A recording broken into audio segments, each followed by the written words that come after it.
ભગતજી મહારાજની જય, શાસ્ત્રીજી મહારાજની જય, યોગીજી મહારાજની જય, પ્રમુખ સ્વામી મહારાજની જય, મહંત સ્વામી મહારાજની જય, સુરત અક્ષરધામ મહોત્સવની જય.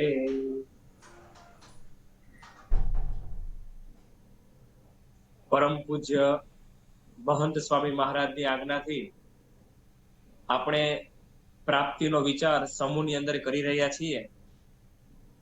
આપણે આજે બીજા દિવસે પ્રાપ્તિનો વિચાર ના 3 સ્ટેપ બતાવ્યા છે: વિચાર, વિશ્વાસ અને કૃતાર્થપણું. એમાં પ્રથમ વિચારની અંદર શ્રીજી મહારાજથી લઈને સમગ્ર ગુણાતીત ગુરુ પરંપરાની સચ્ચાઈનો વિચાર કરવાનો હોય છે.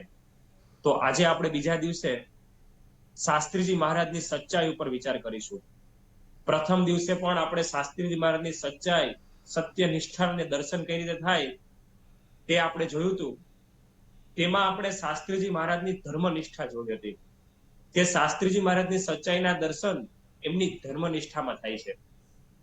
શ્રીજી મહારાજે પ્રથમના 54મા વચનામૃતમાં વાત કરી કે જેમને પરમેશ્વરના નાના નાના વચન પાળવાનો ખટકો હોય તો એની ધર્મનિષ્ઠા આપતકાળ આવે તો પણ ક્યારેક ધર્મમાં ડગબગાટ થાય નહીં. તો શાસ્ત્રી મહારાજ જીવનમાં નાના નાના નિયમનો કેવો ખટકો છે પાળવાનો, તે આપણે કેટલાક પ્રસંગો દ્વારા જોયું હતું. એના પરથી શાસ્ત્રી મહારાજની સચ્ચાઈના દર્શન થાય છે. કારણ કે શ્રીજી મહારાજે અંત્યના 27મા વચનામૃતમાં વાત કરી કે નિષ્કામ, નિર્લોભ, નિસ્વાર્થ, નિસ્નેહ, નિર્માણ કહેતા કે પંચ વર્તમાન જે સાધુના સ્વધર્મ કહેવાય છે, એ પંચ વર્તમાન યુક્ત જે સંત હોય તેના વચનમાં વિશ્વાસ રાખવો જોઈએ. તો શાસ્ત્રી મહારાજની સમગ્ર જીવન દરમિયાન ધર્મનિષ્ઠા આપણે જોઈએ તો પણ આપણા અંતરમાં પ્રતીતિ થાય કે શાસ્ત્રીજી મહારાજ જે બોલે એ પરમ સત્ય હોય. આજે આપણે શાસ્ત્રીજી મહારાજની સચ્ચાઈના દર્શન એક અલગ દ્રષ્ટિકોણથી કરીએ. શ્રીજી મહારાજે, મહંત સાઈ મહારાજે એક વખત આશીર્વાદમાં ઘણી વાર આમ તો સ્વામીએ વાત કરી છે પોતાના પ્રવચનમાં કે કોઈ પણ વ્યક્તિ ખોટું ક્યારે બોલે તો જ્યારે એને કનક, કાંતા અને કીર્તિ આ 3માંથી એક અપેક્ષા જ્યારે હોય ને ત્યારે માણસ ખોટું બોલે અને ખોટું કરે. પરંતુ શાસ્ત્રીજી મહારાજના જીવનમાં જોવા મળે તો કનક, કાંતા અને કીર્તિ એમની અપેક્ષાનો અંશ પણ એમના અંતરની અંદર છે નહીં. ધર્મનિષ્ઠામાં આપણે કનક અને કાંતા કહેતા કે સ્ત્રી અને ધનનો ત્યાગ શાસ્ત્રી મહારાજના જીવની અંદર કેવો દ્રઢ હતો તે આપણે જોયું. આજે આપણે જોયું કે શાસ્ત્રીજી મહારાજની અંતરની અંદર માન મોટપ અપેક્ષા મેળવવાની સહેજ પણ ઈચ્છા નથી કે માન મોટપ મેળવી લઉં, માન મેળવી લઉં, સન્માન મેળવી લઉં. તે આપણે કઈ રીતે ખબર પડે? તો પહેલું તો આપણે એ જોઈએ કે શાસ્ત્રીજી મહારાજ જ્યારે વડતાલની અંદર હતા એ વખતે એમને કેટલું બધું માન સન્માન મળતું હતું. થોડો વિચાર કરીએ, અમુક પ્રમાણો આપણે જોઈએ કે એ વખતે જ્યારે શાસ્ત્રીજી મહારાજ નાના હતા, ડુંગર ભક્ત, એ વખતે જે કોઈ ડુંગર ભક્તને જોવે ને તો સહેજે જ ડુંગર ભક્ત કહેતા કે યજ્ઞ પુરુષદાસજી એ મારી પાસે રહે એવી બધાની ઈચ્છા રહેતી. જેમ કે કોઠારી બેચર ભગત એ નાના ડુંગર ભક્તને જોઈને બોલ્યા કે આ બાળ ભક્ત મારી સાથે રહે તો ઘણું સારું. ત્યારબાદ આચાર્ય વિહારીલાલજી મહારાજ એ પણ જ્યારે ડુંગર ભક્ત સાધુ થવા માટે આવ્યા હતા એ વખતે ત્યારે બોલ્યા કે તમે પાર્ષદ થઈ જાઓ પછી મારી પાસે રહેજો. તો મારી પાસે રહેજો એટલે શું કે એમને ઘણી જવાબદારી પોતે સોંપી શકે એવા વિશ્વાસ પાત્ર એ નાનપણથી જ હશે એવું આપણે કહી શકીએ. ત્યારબાદ કોઠારી ગોરધનભાઈ જેમની નીચે 4 આચાર્યશ્રીઓ પસાર થઈ ગયા, જે કોઠારી ગોરધનભાઈ એટલે કે વડતાલની ગાદી એવું કહેવાતું, એ કોઠારી ગોરધનભાઈ પણ ડુંગર ભક્તને જોઈને એવું કહેતા કે તમે અહીં જ રહો, મારી પાસે રહો, મારે તમારી પાસે ઘણું બધું કામ લેવું છે. શ્રીજી મહારાજ સાથે 12 વર્ષ રહેલા એવા સદગુરુ સંત વિજ્ઞાનંદજી, સદગુરુ વિજ્ઞાનંદ સ્વામી, એ મહારાજ સાથે 12 વર્ષ રહેલા, એવું લખવામાં સર્વે ગુણ સંપન્ન હતા, ધર્મ, જ્ઞાન, વૈરાગ્ય, ભક્તિ આદિ ગુણે સંપન્ન હતા. એ પણ પોતે જ્યારે ડુંગર ભક્તને જ્યારે દીક્ષા આપી એનું નામ યજ્ઞ પુરુષદાસજી પાડવામાં આવ્યું ત્યારે એમણે પણ એવું જ કીધું કે આ જો સાધુ થઈને મારી પાસે રહે તો મારી સમગ્ર વિદ્યાનો વારસ તેમને બનાવવો છે. તો કેટલો બધો વિશ્વાસ શાસ્ત્રીજી મહારાજ પર હતો. એટલે કઈ ખબર પડે બધા પ્રમાણોથી કે શાસ્ત્રી મહારાજ જો વડતાલમાં રહ્યા હોત તો આ દરેક જેટલા કઈ મોટા મોટા વ્યક્તિને આપણે પ્રમાણ લીધા છે બધા જ એમની પાસે રાખવા માંગતા હતા, એટલે કે શાસ્ત્રીજી મહારાજની પાસે કેવું સામર્થ્ય હશે, એમનો પ્રભાવ કેવો હશે કે જો ખાલી તેઓ ત્યાં રહ્યા હોત તો અનેક પ્રકારનો સારો હોદ્દો મળી શકત, એમને માન સન્માન સુવિધા સુખ વૈભવ બધું જ મળી શકવાનું હતું. ખાલી શાસ્ત્રીજી મહારાજના પ્રમાણો નથી, શાસ્ત્રી મહારાજ જ્યારે વડતાલમાં રહ્યા અને એમને દીક્ષા આપી તો શાસ્ત્રી યજ્ઞ પુરુષદાસજીની 35 વર્ષની ઉંમરે એમની ઉપર ખરેખર કેવો વિશ્વાસ હશે કે 35 વર્ષની ઉંમરે એમને સારંગપુર, અત્યારે જે કષ્ટભંજન હનુમાનજીનું મંદિર છે, એમની મહંતાઈ સોંપવામાં આવી સંમત 1956ની સાલમાં. અને થોડાક જ વર્ષની અંદર શાસ્ત્રીએ કેટલું મોટું કાર્ય કર્યું તો આપણે ખૂબ ડિટેલમાં વાત નથી કરતા, પરંતુ એ ધર્મશાળા આખી નવી બનાવી, કેટલું બધું જીર્ણોદ્ધારનું કાર્ય કર્યું. એવું પણ લખવામાં આવે છે કોઠારી ગોરધનભાઈ, એમને જીમજીભાઈ કોઠારી પણ ઘણા સમયથી પ્રયત્ન કરતા હતા, પણ એમનાથી ન થઈ શક્યું. પણ શાસ્ત્રીજી મહારાજે, શાસ્ત્રી યજ્ઞ પુરુષદાસજીએ 85 જેટલા ખેડૂતોના મકાન વેચાતા લીધા અને આખું મંદિરનો જીર્ણોદ્ધાર કર્યો. એ વખતે મંદિરની આવક 2 થી 3 હજાર રૂપિયા હતી, એને 22,000 રૂપિયા સુધી પહોંચાડી. તો આ પરથી ખબર પડે કે શાસ્ત્રી મહાત્માએ કેવું સામર્થ્ય હશે, કેવી શક્તિ હશે, કેવી આયોજન શક્તિ હશે, કેવી સૂઝ હશે. તો આ છે એમની પાસે કેવી માન સન્માન કેવું મળતું હશે. આટલો કોઈ મોટો વ્યક્તિ હોય, આવા કોઈ વ્યક્તિ સ્વાભાવિક છે કે માન સન્માન મળતું જ હોય. તો આ હતા શાસ્ત્રીજી મહારાજ, જે વડતાલમાં આટલું બધું માન સન્માન મળતું જ હતું. બીજું તો શાસ્ત્રીમાં સાધુતા પણ કેવી હશે કે એમને જોઈને 27 જ વર્ષની એમની ઉંમર, અને એમને જોઈ અને જુનાગઢના સદગુરુ સંત વચનસિદ્ધ સંત એ પોતે એવું બોલી ગયા યોગેશ્વર સ્વામી કે હે છોકરા, કે તારામાં અપાર તેજ છે, શ્રીજી તારામાં અખંડ નિવાસ કરીને રહે એવું તારું સત્સંગમાં પરમ અદ્વૈત સ્વરૂપ છે. લાખ લાખ માણસ તારી પાછળ ફરશે એવો સાધુ હું તને દેખું છું. વિચાર કરો કેટલું બધું માન સન્માન તને મળશે. આવું તો એ વખતના સદગુરુ સંત બોલતા હતા. તો શાસ્ત્રીજી મહારાજનું સાધુતાની દ્રષ્ટિએ પણ કેવો પ્રભાવ હશે. તો જેની પાસે આવી સાધુતા હોય, આવી આયોજન શક્તિ હોય, એમાં પાછી સોનામાં સુગંધ ભળે એવી રીતે એની પાસે વિદ્વતા એવી હતી. ખાલી આમ આયોજન શક્તિ કરતા હોય, વિદ્વતા એવી હતી કે અદ્વૈત મતના આચાર્ય, અદ્વૈત મતના એક વિદ્વાન એવા રંગાચાર્ય એ પોતે એવું બોલી ગયા હતા મહિધર શાસ્ત્રી સાથે જ્યારે શાસ્ત્રાર્થની અંદર યજ્ઞ પુરુષદાસજીની જીત થઈ ત્યારે રંગાચાર્ય પોતે બોલ્યા કે અસ્મિન સંપ્રદાય એકમેવ, કે આ જેવા તો આ સંપ્રદાયમાં એક જ છે. તો કેવી એમની વિદ્વતા હશે. તો આવો જ્યારે ત્રિવેણી સંગમ, જ્યારે આયોજન શક્તિ છે, વિદ્વતા છે, સાધુતા છે, તેવા સંતનું કેટલું બધું માન સન્માન ત્યારે મળતું હશે. કેવા બધા એમના ભવ્ય કાર્યો એ ભવિષ્યમાં પણ કરી શક્યા હોત. એટલા માટે તો હરિપ્રસાદ ચોકસી એ પોતે વિદ્યા અધિકારી, વડતાલ કમિટીના એક સમયના પોતે અધિકારી ટ્રસ્ટી વ્યક્તિ હતા. એ પણ હરિપ્રસાદ ચોકસીએ પત્રમાં લખીને પોતે વાત કરી કે આવી મહાન વ્યક્તિ, યજ્ઞ પુરુષદાસજી જેવી મહાન વ્યક્તિ વડતાલની સભામાં શોભે. એ મહાન પુરુષ લક્ષ્મીનારાયણ દેવના દેશમાં અગ્રણી હોય, એ એનું સ્થાન આચાર્ય શ્રીના જમણે હાથે હોય. હવે વિચાર કરો, આવી એક વ્યક્તિ, એક આવી ઓથેન્ટિક વ્યક્તિ પોતે બોલે છે કે યજ્ઞ પુરુષદાસજી નું કેટલું બધું માન સન્માન એમને ત્યાં મળવાનું હતું. હવે વિચાર કરો, કોઈ વ્યક્તિના અંતરમાં જો માનની, કીર્તિની વાહ વાહ થાય, મારી પ્રશંસા થાય, મને મોટપ મળે, મને ઊંચું પદ મળે, અધિકાર મળે, આવી અપેક્ષા જેના અંતરની અંદર હોય ને, એ વ્યક્તિ ક્યારેય એ સંસ્થાનો ત્યાગ કરીને નીકળવા માંગે નહીં. એ વ્યક્તિ ક્યારેય આ બધાની સુખ સમૃદ્ધિ અને માન સન્માન મળતું એને છોડી અને પોતે નીકળવા ન માંગે.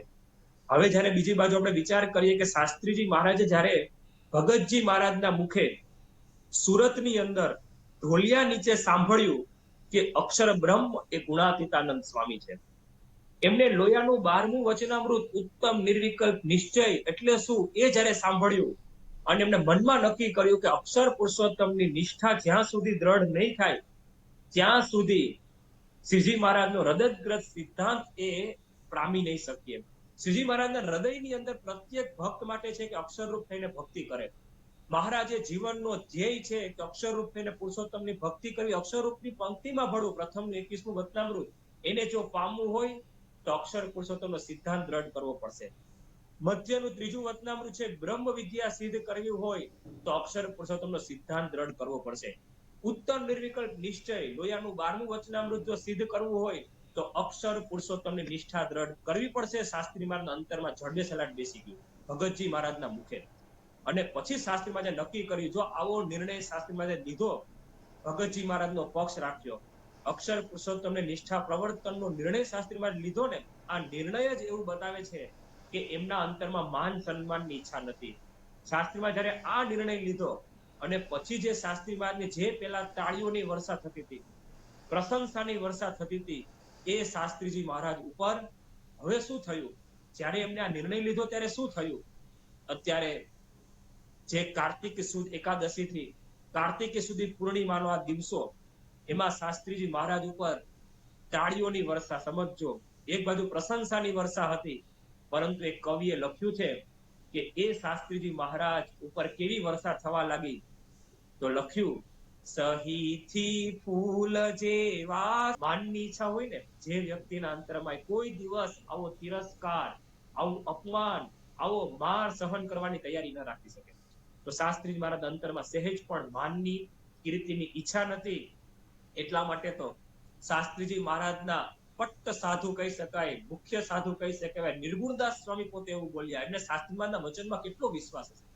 એ પોતે એવું બોલ્યા, એને લખીને આપ્યું પત્રમાં કે અમુક કોઈ પક્ષાપક્ષીથી અગર કોઈને દબાવવા, અગર અભિમાને કરીને, અગર કોઈને પાછા પાડવા સારું, અથવા તો કોઈથી આગળ થવાના હેતુ માટે અમે જો આ અક્ષર પુરુષોત્તમનો સિદ્ધાંત પ્રવર્તતા હોય તો અમને કોટાના કોટી પરમહંસને માર્યાનું પાપ છે. વિચાર કરો, ખાલી કોઈ સામાન્ય સાચા બોલો માણસ હોય ને, સજ્જન, એને ગાયને પણ મારે નહીં. ગાયમાં પણ 33 કરોડ દેવતાઓ રહેલા છે, એમ કરીને ગાયને પણ ન મારે. પણ નિર્ગુણદાસ સ્વામીને કેટલો સચ્ચાઈમાં પ્રતીતિ હશે કે અમને સિદ્ધાંત સાચો મળ્યો છે, જો અમે ખોટા હોઈએ ને તો કોટાના કોટી પરમહંસોને માર્યાનું પાપ અમને લાગે.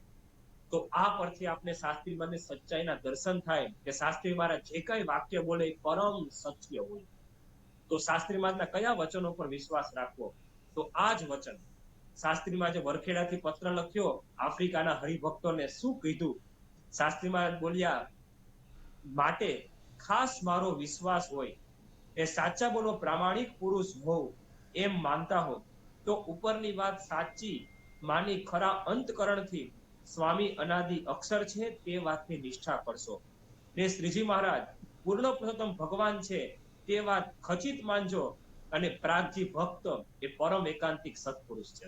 ત્રણ વસ્તુ શાસ્ત્રીમાં ખરેખર સાચા છે, આપણે અંતરથી પ્રતીતિ થાય, હા સાચા છે, તો બીજી કોઈ પ્રમાણની જરૂર નથી. શાસ્ત્રી મહારાજ બોલ્યા કે શ્રીજી મહારાજ એ પૂર્ણ પુરુષોત્તમ ભગવાન છે. ગુણાતીતાનંદ સ્વામી મહારાજ એ અનાદિ મૂળ અક્ષર છે.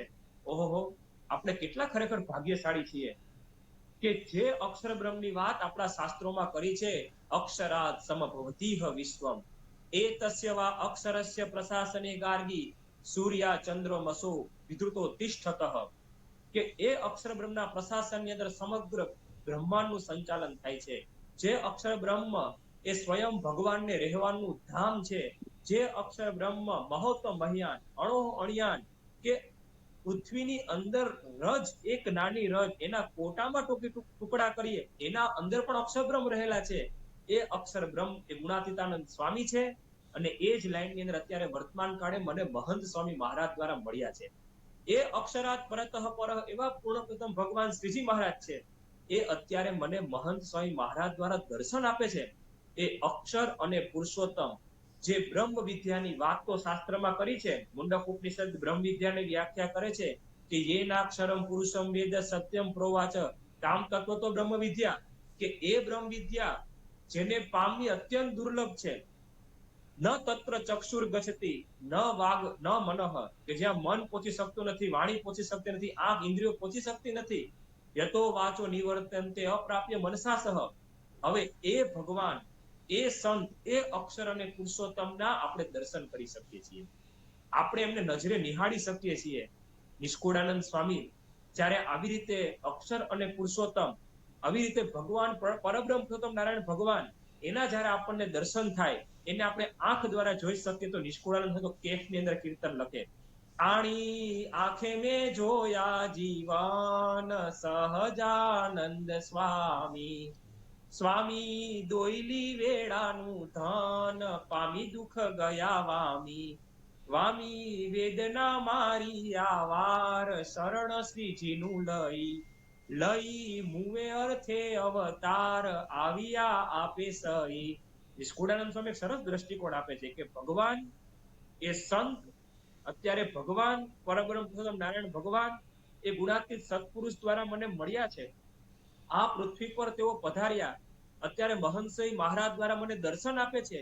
એમનું અવતરણ કોના માટે છે? તો નિષ્કુળાનંદ કે લઈ મુવે અર્થે અવતાર આવ્યા આપે સહી. આ બ્રહ્માંડના દરેક જીવોની વાત નથી કરતા, એમાં મારા માટે જ તેઓ પધાર્યા છે. આ આપણે ખૂબ ભાગ્યશાળી બનાવે કે ભગવાન જેના અનંત કોટી બ્રહ્માંડો અણુની પેઠે ઉડતા ફરે છે, શાસ્ત્રો જેને નેતિ નેતિ જેનો મહિમા કહે છે, એ ભગવાન મારા માટે આ પૃથ્વી પર પધાર્યા. હું ખરેખર કેટલો ભાગ્યશાળી છું.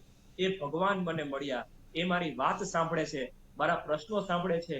આવા ભગવાન મને મળ્યા હોય તો પછી પ્રાપ્તિના કેફમાં એ સત્સંગનો આનંદ સદાય માણવો જોઈએ. એટલે જ મહંસય મહારાજે 128માં શ્લોકમાં કહ્યું સત્સંગ દીક્ષામાં કે અહો ઇહેવ નઃ પ્રાપ્તા અક્ષર પુરુષોત્તમો તત્પ્રાપ્તિ ગૌરવાત નિત્યમ સત્સંગમ આનંદ આપનું. યાર કે સત્સંગના આનંદને સદાય માણવો, પ્રાપ્તિના કેફથી સત્સંગના આનંદને માણવો. તો મહારાજ સ્વામીને પ્રાર્થના કરીએ કે આવા ભગવાન અને સંત આપને મળ્યા છે તો આપણે સત્સંગના આનંદને માણતા રહીએ અને તેમની મરજી પ્રમાણે, તેમની આજ્ઞા પ્રમાણે જીવન જીવતા રહીએ. એ પ્રાર્થના. શ્રી સ્વામિનારાયણ ભગવાનની જય. માનો મળી છે મોટી વાત, હાથ આવી તેમાં હાર જોરે, કરી જતન દિવસ રાત સૂતા, બેઠા સંભાર જોરે. સાચો મળ્યો છે સત્સંગ, અંગે અચળ કરી રાખ જોરે, રખે ચડે બીજાનો રંગ એવો, ડાપણ દૂર નાખ જોરે. લઈ બેઠા છો મોટો લાભ બેટી, પૂરણ બ્રહ્મને રે, નહીં તો દુઃખનો ગત ડાપ માની લેજો એ મર્મન રે. આજ પામ્યા છો આનંદ વામ્યા, દારુણ દુઃખને રે, એમ કહે નિષ્કુળાનંદ રખે, મુક્તા એવા સુખને રે. આવા જ વિશિષ્ટ પ્રસંગો સાંભળવા માટે કૃપા કરીને લાઈક કરો, તમારા વિચારો કમેન્ટમાં શેર કરો અને અમારી ચેનલને સબસ્ક્રાઇબ કરવાનું ભૂલશો નહીં.